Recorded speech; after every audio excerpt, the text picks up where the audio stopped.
हे हरे कृष्णा। स्वागत है आपका अपने YouTube चैनल यश भक्ति वीडियोस में। ओम नमो भगवते वासुदेवाय नमः। ओम श्री बृहस्पताय नमः। प्रिय श्रोताओं, आज गुरुवार यानी बृहस्पति के दिन सुनिए बृहस्पति देव की संपूर्ण कथा और आरती। बृहस्पति देवता को सभी देवी देवताओं का गुरु माना गया है, क्योंकि किसी भी व्यक्ति को ज्ञान और सौभाग्य का वरदान प्रदान करते हैं। ऐसी मान्यता है कि अगर किसी व्यक्ति पर देवगुरु बृहस्पति की कृपा हो जाए तो उससे जीवन में फिर किसी भी बात की, किसी भी सुख की कोई कमी नहीं रहती। पुराणों में बृहस्पति देव को महर्षि अंगिरा का पुत्र बताया गया है। मान्यता है कि जब बृहस्पति अंगिरा की पत्नी को बहुत समय तक कोई संतान नहीं हुई, तब उन्होंने भगवान ब्रह्मा जी से प्रार्थना की। तब ब्रह्मा जी ने उन्हें एक व्रत बताया जो कि पुष्वन व्रत कहा जाता है।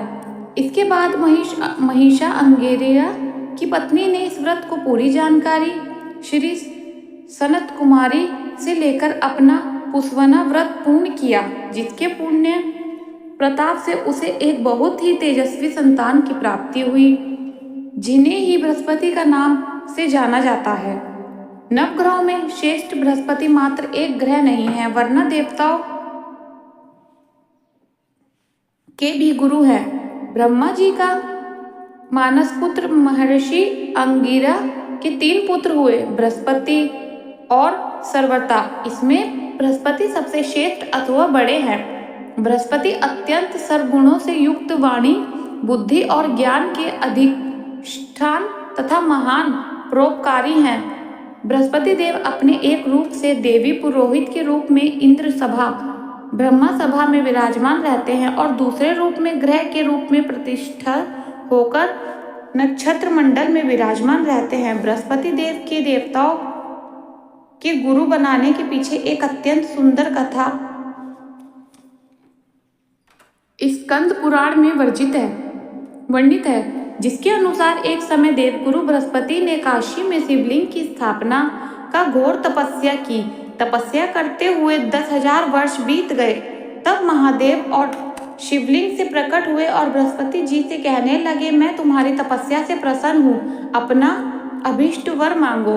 आपने सामने उन अत्यंत प्रकाशवान तेजोमय शिव को देखकर बृहस्पति उनकी स्तुति करने लगे कि हे जगन्नाथ, आप त्रिगुणातीत, जरा मरण से रहित, त्रिजगन्य भक्तों का उद्धार करने वाले और शरणागत वत्सल्य हैं। आपके दर्शन से ही मैं कृत हो गया हूँ, मेरी समस्त कामनाएं पूरी हो गई है, अतः आप कुछ भी अप्राप्त नहीं रह गया।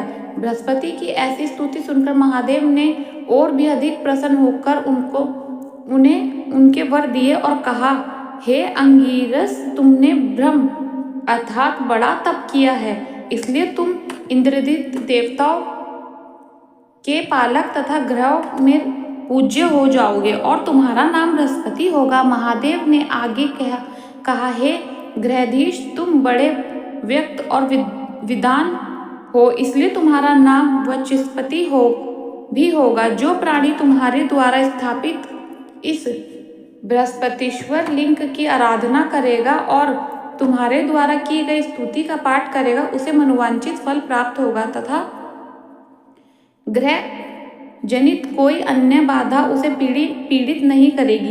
इतना कहकर महादेव ने सभी देवताओं को बुलाकर बृहस्पति जी को देवचर्या तथा देवगुरु के पद पर प्रतिष्ठित कर दिया। बृहस्पतिवार व्रत की पौराणिक कथा के अनुसार प्राचीन समय की बात है। भारतवर्ष में एक राजा राज्य करता था। वह बड़ा प्रतापी और दानी था। वह नित्य प्रतिदिन मंदिर में भगवान के दर्शन करने जाता। वह ब्राह्मण और गुरु की सेवा किया करता था। इसके द्वार से कोई भी याचक निराश होकर नहीं लौटता था। वह प्रत्येक गुरुवार को व्रत रखता और पूजा करता था। हर दिन गरीबों की सहायता करता था, परंतु यह सब बातें उसकी रानी को अच्छी नहीं लगती थी। वह ना तो व्रत करती थी, ना ही किसी को एक भी पैसा दान में देती थी और राजा से भी ऐसा करने को मना किया करती थी। एक समय की बात है कि राजा शिकार खेलने वन में चले गए थे। घर पर रानी और दासी थी। उसी समय गुरु बृहस्पति साधु का रूप धारण करके राजा के दरवाजे पर भिक्षा मांगने आए।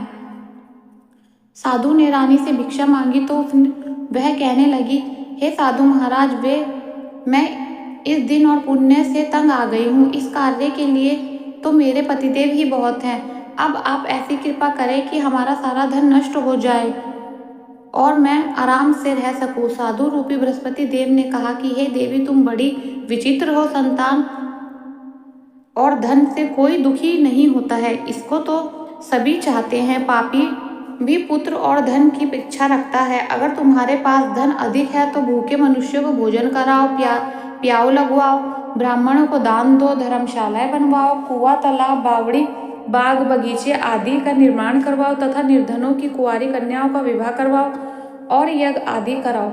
इस प्रकार के कर्मों से आपको कुल का और आपका नाम प्रलोक में सतर्क होगा और स्वर्ग की प्राप्ति होगी। किंतु रानी साधु की इन बातों से खुश नहीं हुई। उसने कहा, हे साधु महाराज, मुझे ऐसे धन की बिल्कुल आवश्यकता नहीं है जिसको मैं अन्य लोगों में दान दूं। यह जिसको रखना है वही संभाले। मेरा सारा धन नष्ट हो जाए। तब साधु ने कहा, हे देवी, अगर तुम्हारी ऐसी ही इच्छा है तो जैसे मैं तुम्हें बताता हूँ तुम वैसे ही करना। बृहस्पति देव के दिन घर का गोबर से लीपना, अपने केशों को पीली मिट्टी से धोना, राजा से कहना बड़ा वह दाढ़ी कटवाए, भोजन में मांस मदिरा खाना, कपड़े धोबी के यहाँ धुलवा देना। इस प्रकार 7 बृहस्पति करने से तुम्हारा सब धन नष्ट हो जाएगा। ऐसा कहकर साधु महाराज रूपी बृहस्पति देव अत्यंत ध्यान हो गए। रानी ने साधु के कहने अनुसार 7 बृहस्पतिवार तक वैसा ही करने का विचार किया। साधु ने बताया अनुसार कार्य करते हुए केवल 3 बृहस्पतिवार ही बीते थे कि उसकी समस्त धन नष्ट हो गया। भोजन के लिए दोनों समय परिवार तरसने लगा तथा संसारिक भोगों से दुखी रहने वाला। तब वह राजा रानी से कहने लगा, हे रानी, तुम यहाँ पर रहो, मैं दूसरे देश जाता हूँ, क्योंकि यहाँ पर मुझे सभी मनुष्य जानते हैं, इसलिए मैं यहाँ कोई काम नहीं कर सकता। मैं प्रदेश जा रहा हूँ, वह कोई काम धंधा करूँगा, शायद हमारे भाग्य बदल जाए। ऐसा कहकर राजा प्रदेश चला गया। वहाँ जंगल में लकड़ी काट कर लाता और शहर में बेचता। इस प्रकार जीवन व्यतीत करने लगा। उधर राजा के बिना रानी और दासियां दुखी रहने लगी। किसी दिन भोजन मिलता और किसी दिन जल पीकर भी रह जाती। एक बार रानी और दासियों को 7 दिन तक बिना भोजन के रहना पड़ा तो रानी ने अपनी दासी को कहा, हे दासी, यह पास ही के नगर में मेरी बहन रहती है, वह बड़ी धनवान है, तू उसके पास जा और वहां से 5 से बेछर मांग कर ले आ, जिसके कुछ समय के लिए गुजारा हो जाएगा। दासी रानी की बहन के पास गई। रानी की बहन उस समय पूजा कर रही थी। दासी ने रानी की बहन से कहा, हे रानी, मुझे आपकी बहन ने भेजा है, मुझे 5 शेर बेझड़ दे दो। दासी ने यह बात अनेक बार कही, परंतु रानी की बहन ने कोई उत्तर नहीं दिया, क्योंकि उस समय वह बृहस्पति देव की कथा सुन रही थी। जब दासी को रानी की बहन से कोई उत्तर नहीं मिला तो वह बहुत दुखी हुई, उससे क्रोध भी आया। वह लौटकर रानी से बोली, हे रानी, आपकी बहन तो बहुत ही घमंडी है, वह तो छोटे लोगों से बात भी नहीं करती। मैंने उससे बहुत बार कहा लेकिन उसने कोई उत्तर नहीं दिया, मैं वापस चली आई। रानी बोली, हे दासी, इसको उसका कोई दोष नहीं है। जब बुरे दिन आते हैं तब कोई सहारा नहीं देता। अच्छे बुरे का पता विपत्ति में ही लगता है, तो जो ईश्वर की इच्छा होगी वही होगा। यह सब हमारे भाग्य का दोष है। उधर रानी की बहन ने सोचा कि मेरी बहन की दासी आई थी, परंतु मैं उसे नहीं बोली, इससे वह बहुत दुखी हुई होगी। अंत कथा सुनकर और विष्णु भगवान का पूजन समाप्त कर वह अपनी बहन के घर आई और कहने लगी, हे बहन, मैं बृहस्पति का व्रत कर रही थी, तुम्हारी दासी हमारे घर आई थी, परंतु जब तक कथा होती है तब तक हम लोग ना उठते हैं ना ही बोलते हैं, इसलिए मैं नहीं बोली। कहो दासी क्यों गई थी? रानी बोली, बहन, हमारे घर अनाज नहीं था, वैसे तुमसे कोई बात छिपी नहीं है, इस कारण मैंने दासी को तुम्हारे पास 5 शेर लेने भेजा था। रानी की बहन बोली, बहन देख, बृहस्पति भगवान सबकी मनोकामना पूर्ण करते हैं, देखो शायद तुम्हारे घर में अनाज रखा हो। यह सुनकर दासी घर के अंदर गई तो वह उसे एक बड़ा घड़ा बेचर का मिल गया। उसे बड़ी हैरानी हुई क्योंकि उसने बार बार बर्तन देख लिया था, क्योंकि बाहर आकर रानी को बताया। दासी अपनी रानी से कहने लगी, रानी देखो, वैसे हमारे जब अन्न नहीं मिलता तब हम रोज व्रत ही तो करते हैं। अगर इससे व्रत की विधि और कथा पूछ ली जाए तो उसे हम भी किया करेंगे। दासी ने के कहने पर रानी ने अपनी बहन से बृहस्पति व्रत के बारे में पूछा। उसकी बहन ने बताया कि रानी बहन बृहस्पतिवार को सूर्योदय से पहले उठकर स्नान करके बृहस्पतिवार का व्रत करना चाहिए, क्योंकि उस दिन सिर नहीं धोना चाहिए। बृहस्पतिवार के व्रत में चने की दाल और मुनक्का से विष्णु भगवान का केले के वृक्ष की जड़ में पूजन करें तथा दीपक जलाएं। उस दिन एक ही समय भोजन करें। भोजन पीले खाद्य पदार्थ का करें और कथा सुने। इस प्रकार करने से गुरु भगवान प्रसन्न होते हैं, अन्न पुत्र धन देते हैं, मनोकामना पूर्ण करते हैं। व्रत और पूजन की विधि बताकर रानी की बहन अपने घर लौट गई। रानी और दासी दोनों ने निश्चय किया कि बृहस्पति देव भगवान का पूजन जरूर करेंगे। 7 दिन बाद जब बृहस्पति आया तो उन्होंने व्रत रखा। गुड़शाला में जाकर चने और गुड़ बीन लाई तथा उनकी दाल से केले के जड़ तथा विष्णु भगवान का पूजन किया। अब पीला भोजन कहाँ से आया? दोनों बड़ी दुखी हुई, परंतु उन्होंने व्रत किया था, इस कारण बृहस्पति देव भगवान प्रसन्न थे। इस साधारण व्यक्ति के रूप में वे 2 थाली में सुंदर पीला भोजन लेकर आए और दासी को देकर बोले, दासी, यह भोजन तुम्हारे और रानी के लिए बहुत तुम दोनों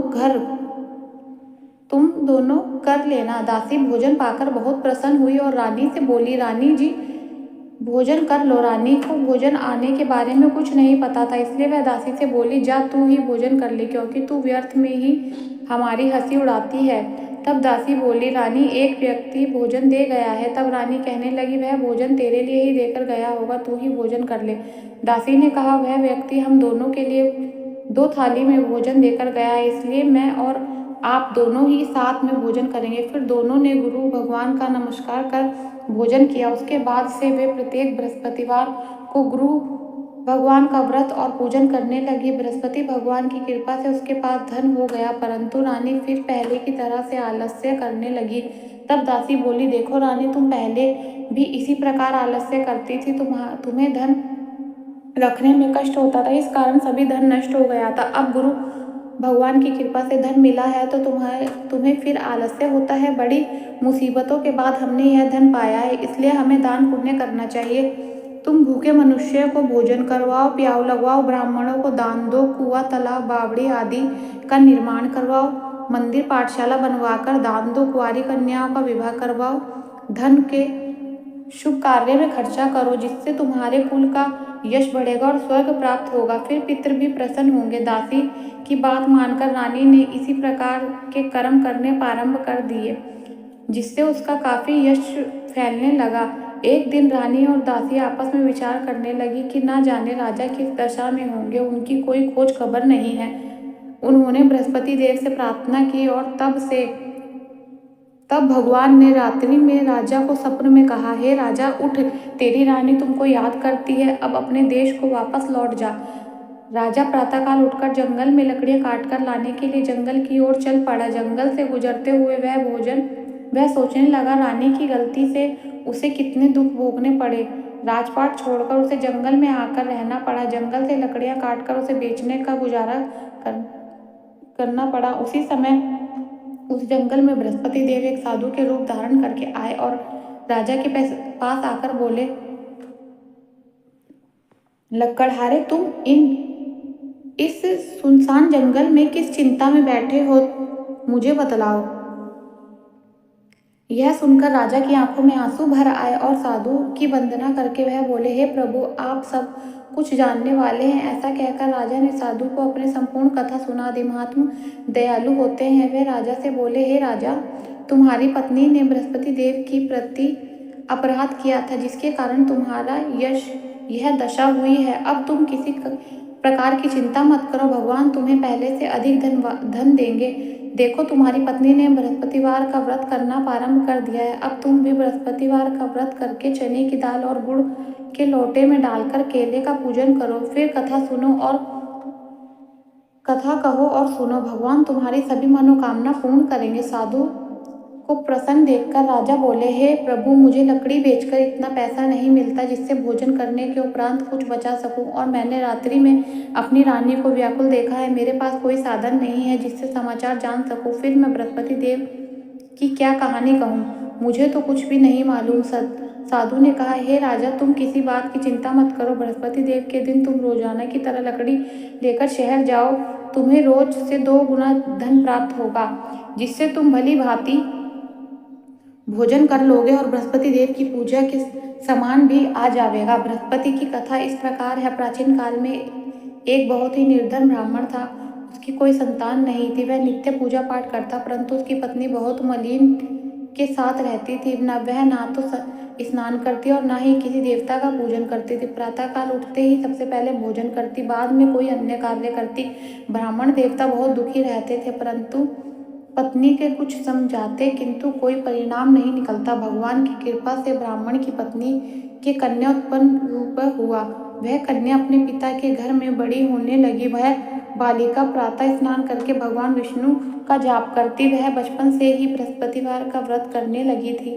पूजा पाठ समाप्त कर स्कूल जाती तो अपनी मिट्टी में जौ भरकर ले जाती और पाठशाला जाने के मार्ग में डालती जाती। वही जो सोने के हो जाते तो लौटते समय उनको बीनकर घर ले आती। एक दिन वह बालिका सूप में उन सोने के जौ को फटकार कर साफ कर रही थी। तभी उसकी माँ ने देख लिया और कहने लगी, हे बेटी, सोने के जौ फटकारने के लिए सोने का सूप होना चाहिए। दूसरे दिन गुरुवार था। उस कन्या ने व्रत रखा और बृहस्पति देव से प्रार्थना करके कहा, हे प्रभु, यदि मैंने सच्चे मन से आपकी पूजा की है तो मुझे सोने का सूप दे दो। बृहस्पति देव ने उसकी प्रार्थना स्वीकार कर ली। रोजाना की तरह वह कन्या जौ फैलाती हुई पाठशाला चली गई। पाठशाला में लौटकर जब वह जौ बीन रही थी तो बृहस्पति देव की कृपा से उसे सोने का सूप मिला। उसे वह घर ले आई और उससे जौ साफ करने लगी, परंतु उसकी माँ वही ढंग रहा। एक दिन की बात है, वह कन्या सोने के सूप में जौ साफ कर रही थी। उस समय नगर का राजकुमार वहां से होकर निकला। इस कन्या के रूप और सोने के सूप में जौ को साफ करते देख वह उस कन्या पर मोहित हो गया। राजमहल आकर वह भोजन तथा जल त्याग कर उदास होकर लेट गया। राजा को जब राजकुमार द्वारा अन्न जल त्यागने का समाचार मिला तो अपने मंत्रियों के साथ वह अपने पुत्र के पास आया और बोले, हे बेटा, तुम्हें किस बात का कष्ट है? किसी भी अपमान किया है अथवा कोई भी कारण है, मुझे बताओ। मैं वही करूँगा जिससे तुम्हें प्रसन्नता हो। तब राजकुमार ने अपने पिता की बात सुनी और बोले, मुझे आपकी कृपा से किसी बात का दुख नहीं है। किसी ने मेरा अपमान नहीं किया है, परंतु मैं उस लड़की के साथ विवाह करना चाहता हूँ जो सोने के सूप में जौ साफ कर रही थी। यह सुनकर राजा आश्चर्य में पड़ गया और बोला, हे बेटा, इस तरह की कन्या का पता तुम ही लगाओ। मैं उसके साथ तुम्हारा विवाह अवश्य करवा दूंगा। राजकुमारी ने राजा को उस लड़की के घर का पता बतलाया। मंत्री उस लड़की के घर गए और राजा के आदेश ब्राह्मण को सुनाया। कुछ ही दिन बाद ब्राह्मण की कन्या का विवाह राजकुमार के साथ संपन्न हो गया। कन्या के घर से जाते ही ब्राह्मण देवता का घर में पहले की तरह ही गरीबी का वास हो गया। अब भोजन के लिए भी अन्न बड़ी मुश्किल से मिलता था। एक दिन दुखी होकर ब्राह्मण अपनी पुत्री से मिलने आया। बेटी ने पिता की दुखी अवस्था को देखकर और माँ का समाचार पूछा। ब्राह्मण देवता ने सभी हाल कहा सुनाया।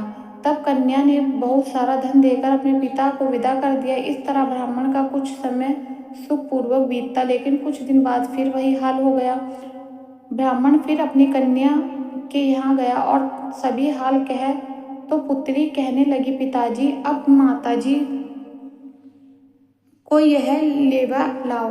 मैं उन्हें यह विधि बता दूंगी जिससे गरीबी दूर हो जाएगी। अब ब्राह्मण देवता अपनी पत्नी के साथ लेकर अपनी पुत्री के पास राजमहल में पहुंचे तो पुत्री अपनी माँ को समझाने लगी, हे माता, तुम प्रातःकाल उठकर प्रथम स्नान आदि कर विष्णु भगवान का पूजन करो तो सब दरिद्रता दूर हो जाएगी। परंतु उसकी माँ ने उसकी एक बात नहीं मानी। वह प्रातःकाल उठकर अपनी पुत्री का बचा झूठा खा लेती। एक दिन उसकी पुत्री को बहुत गुस्सा आया। उसने एक रात कोरी में सारा सामान निकाल दिया और उसमें अपनी माँ को बंद कर दिया। प्रातः उसमें से निकाला और स्नान कर कर पूजा पाठ करवाया तो उसकी माँ की बुद्धि ठीक हो गई। उसके बाद वह नियम से पूजा पाठ करने लगी और प्रत्येक बृहस्पतिवार को व्रत करने लगी। इस व्रत का पुण्य प्रभाव से उसकी माँ भी बहुत धनवान हो गई और बृहस्पति देव के प्रभाव से स्वर्ग को गई। वह ब्राह्मण भी सुख पूर्वक इस लोक का सुख भोगने कर स्वर्ग को प्राप्त हुआ। इस तरह कहानी कहकर साधु महाराज वहां से लोप हो गए। धीरे धीरे समय बीतने पर फिर बृहस्पति का दिन आया। राजा जंगल में लकड़ी काटकर किसी शहर में बेचने गया और उसे उस दिन से अधिक धन मिला। राजा ने चना गुड़ आदि लाकर बृहस्पतिवार का व्रत किया। उस दिन से उसके सभी कलेश दूर हुए, परंतु जब अगला गुरुवार का व्रत आया तो वह बृहस्पतिवार का व्रत करना भूल गया। इस कारण बृहस्पति भगवान नाराज हो गए। उस दिन उस नगर के राजा ने विशाल यज्ञ का आयोजन किया। तब अपने समस्त राज्य में घोषणा करवा दी कि कोई भी मनुष्य अपने घर में भोजन न बनवाए और आग भी न जलाए। समस्त जनता मेरे यहाँ भोजन करने आए। इस आज्ञा को जो न मानेगा उसको फांसी की सजा दी जाएगी। राजा की आज्ञा सुनकर राजा के सभी निवासी राजा के भोज में सम्मिलित हुए, लेकिन लकड़हारा कुछ देर से पहुंचा, इसलिए राजा उसको अपने साथ महल में ले गया। जब राजा लकड़हारे को भोजन करा रहे थे तो रानी की दृष्टि उसकी खूंटी पर पड़ी, जिस पर उसका हार लटका हुआ था। उस हार खूंटी पर लटका दिखाई नहीं दिया तो रानी को निश्चय हो गया कि मेरा हार लकड़हारे ने चुरा लिया है। उस समय सैनिक बुलवाकर उसको कैद खाने में डलवा दिया। जब लकड़हारा कारागार में पड़ गया तो बहुत दुखी होकर विचार करने लगा कि ना जाने कौन से पूर्व जन्म के कर्म से मुझे यह दुख प्राप्त हुआ है, और उसी साधु को याद करने लगा जो जंगल में मिला था। तत्काल बृहस्पति देव साधु का रूप में प्रकट हो गए और उसी दशा को देखकर कहने लगे, अरे मूर्ख, तूने बृहस्पति देव की कथा नहीं की, इस कारण तुझे दुख प्राप्त हुआ है। अब चिंता मत कर, बृहस्पति देव के दिन कारागार के दरवाजे पर 4 पैसे पड़े मिलेंगे। उससे तू बृहस्पति देव की पूजा करना तो तेरे सभी कष्ट दूर हो जाएंगे। अगले बृहस्पति उसे कारागार के द्वार पर 4 पैसे पड़े मिले। राजा ने पूजा का सामान मंगवाकर कथा कही और प्रसाद बांटा। उसी रात्रि को बृहस्पति देव ने उस नगर के राजा को स्वप्न में कहा, हे राजा, तूने जिस आदमी का कारागार में बंद कर दिया है वह निर्दोष है। वह राजा उसे छोड़ देना। रानी का हार उसी खूंटी पर लटका हुआ है। अगर तू ऐसा नहीं करेगा तो तेरा राज्य को नष्ट कर दूंगा। राजा प्रातःकाल उठा और खूंटी पर हार टंगा देखकर लकड़हारे को बुलाकर क्षमा मांगी तथा राजा के योग्य सुंदर वस्त्र आभूषण भेंट कर उसे विदा किया। गुरुदेव की आज्ञा अनुसार राजा अब अपने नगर को चल दिया। राजा जब नगर के निकट पहुंचा तो उसे बड़ी ही आश्चर्य हुआ। नगर में पहले से अधिक बाग, तालाब, कुआं तथा बहुत सी धर्मशाला, मंदिर आदि बने हुए हैं। राजा ने पूछा कि यह सब बाग और धर्मशाला किसने बनवाई? तब नगर के सब लोग कहने लगे, यह सब रानी और दासी ने द्वारा बनाए गए हैं। राजा को आश्चर्य हुआ और गुस्सा भी आया। जब रानी ने खबर सुनी कि राजा आ रहे हैं तो उसने अपनी दासी से कहा, हे दासी, देख, राजा हमको कितनी बुरी हाल में छोड़ गए थे। वह हमारी ऐसी हालत देखकर लौट न जाएं, इसलिए तू दरवाजे पर खड़ी हो जा। रानी की आज्ञा सुनकर दासी दरवाजे पर खड़ी हो गई। जब राजा आए तो उन्हें अपने साथ महल में लिवा लाई। तब राजा ने क्रोध करके अपनी तलवार निकाली और पूछने लगा, बता, यह धन तुम्हारे पास कैसे प्राप्त हुआ? तब रानी ने बताया, हमें यह सब धन बृहस्पति देव के व्रत के प्रभाव से प्राप्त हुआ है। राजा ने तब निश्चय किया कि 7 रोज बाद तो सभी बृहस्पति देव का पूजन करते हैं, परंतु मैं रोज दिन में 3 बार कथा कहूँगा तथा रोज व्रत करूँगा। अब हर समय राजा के दुपट्टे से चने की दाल बंधी रहती है। दिन में 3 बार वह कथा कहता है।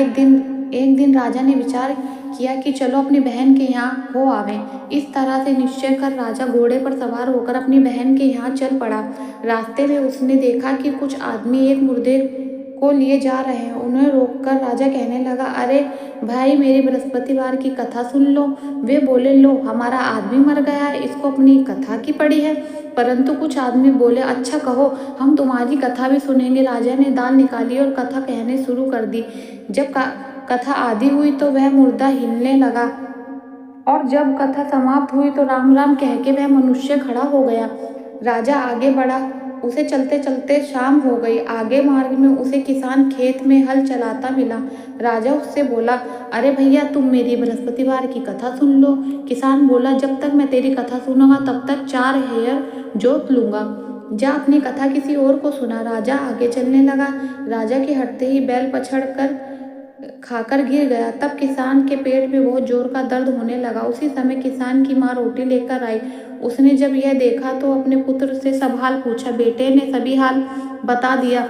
बूढ़ी दौड़ी दौड़ी उस घुड़सवार के पास गई और उससे बोली, मैं तेरी कथा सुनूंगी, तू अपनी कथा मेरे खेत पर ही चलकर कहना। राजा ने लौटकर बुढ़िया के खेत पर जाकर कथा कही, जिससे सुनते ही बैल खड़ा हो गया और किसान के पेट का दर्द भी बंद हो गया। अब राजा अपनी बहन के घर पहुंच गया। बहन ने भाई की खूब मेहमानी की। दूसरे दिन प्रातःकाल राजा जगा तो देखने लगा कि सब लोग भोजन कर रहे हैं। राजा ने अपनी बहन से पूछा कि ऐसा कोई मनुष्य है जिसने भोजन न किया हो, जो मेरी बृहस्पतिवार की कथा सुन ले। तो बहन बोली, भैया, यह देश ऐसा ही है। पहले यहाँ लोग भोजन करते हैं, बाद में अन्य कोई काम करते हैं।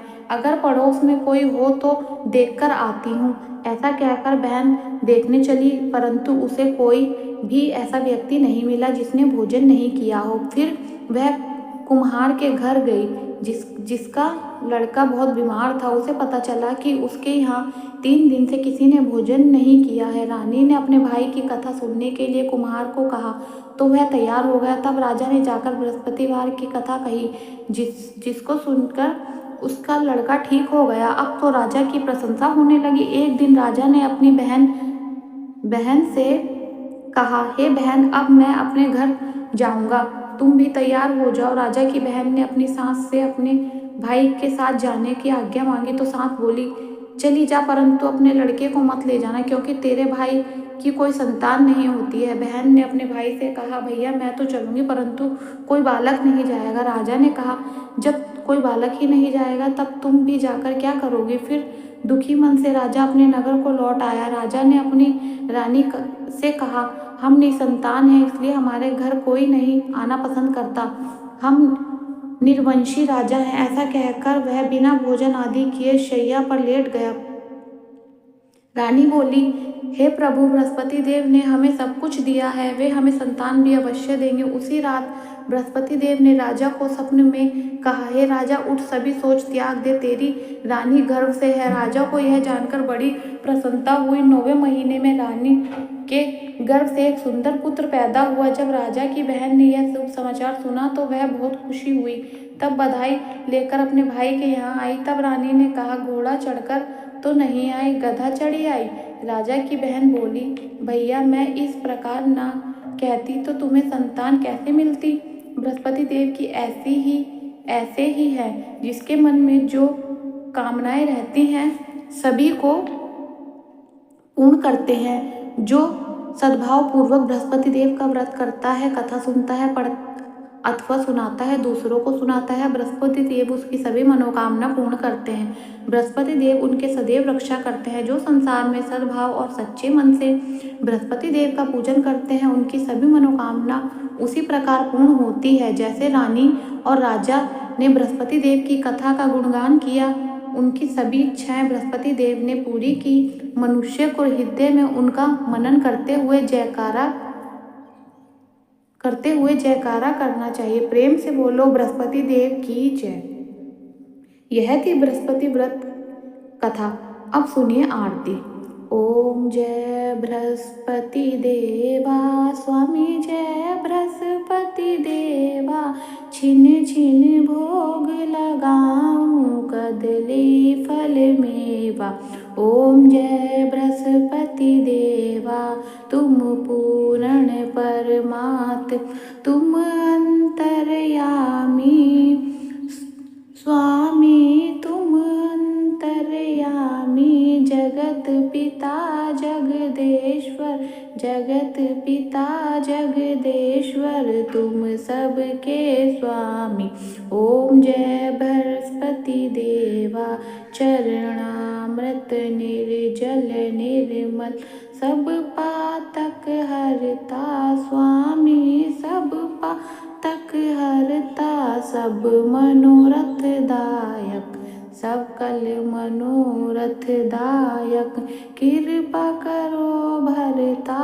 ओम जय बृहस्पति देवा तन मन धन अर्पण कर। जो जन शरण पड़े स्वामी जो जन शरण पड़े, प्रभु प्रकट तब होकर, प्रभु प्रकट तब होकर आकर द्वार खड़े। ओम जय बृहस्पति देवा दीन दयाल दयानि भक्तन हितकारी स्वामी भक्तन हितकारी। पाप दोष सब हरता, पाप दोष सब हरता, बंधन हर हारी। ओम जय बृहस्पति देवा सकल मनोरथ दायक सब शयन तरो स्वामी सब शयन से तरो विषय विकार मिटा। ओम जय बृहस्पति देवा जो कोई आरती तेरी प्रेम सहित गावे स्वामी प्रेम सहित गावे। ज्येष्ठ नंद बंद सोहे निश्चय फल पावे। ओम जय बृहस्पति देवा ओम जय बृहस्पति देवा। छिन छिन भोग लगाऊं कदली फल मेवा। ओम जय बृहस्पति देवा। तो ये थी बृहस्पतिवार व्रत कथा। अगर मेरी वीडियो आपको पसंद आई हो तो प्लीज़ लाइक शेयर सब्सक्राइब करना ना भूलें। राधे राधे।